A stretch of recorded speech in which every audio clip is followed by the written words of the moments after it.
આપણે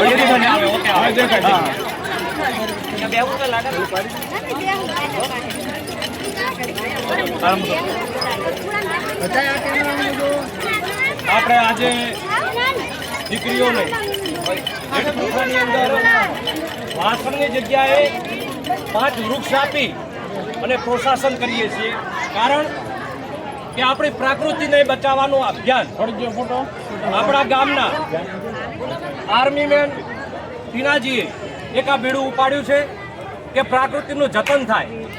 પ્રકૃતિ બચશે તો આપણી આગળની પેઢી બચશે.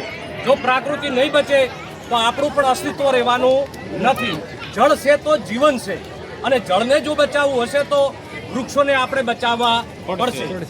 જો વાયુને બચાવવું હશે તો આ વૃક્ષને આપણે બચાવવા પડશે.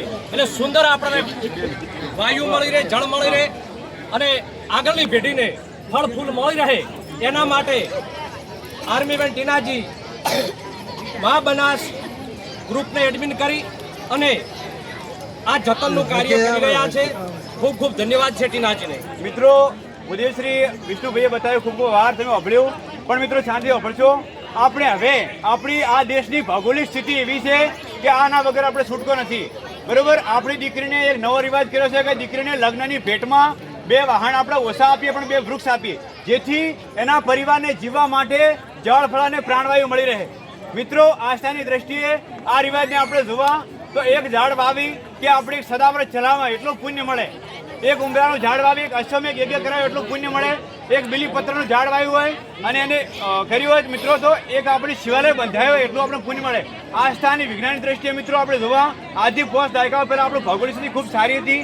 આપણે હાલ ફળામાં લાવેલું ધોન ખૂબ છે. એનું કારણ એ છે કે આપણી ભૌગોલિક સ્થિતિ ખરાબ થઈ, સમુદ્ર તૂટી છે, આપણામાં લોક જાગૃતિ નથી. માટે મા બનાસના વીરપુત્ર ગ્રુપમાંથી કાંચરામભાઈ કાપડી, ઉદયશ્રી વિષ્ણુભાઈ અને હું અહીંયા આવ્યા અને ભગાભાઈ પરિવાર અમને આમંત્રિત કર્યા એ બદલ ખૂબ ખૂબ આભાર.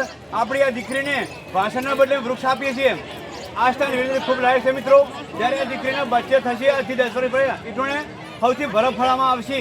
એમના બાળકો ફળ ખાય, કેમ કે અત્યારે બાળકો ચંગામંગા ફૂલકરી દુકાનની આઈટમો ખાઈને એમનું શરીરનો બાધા તૂટી રહ્યો છે.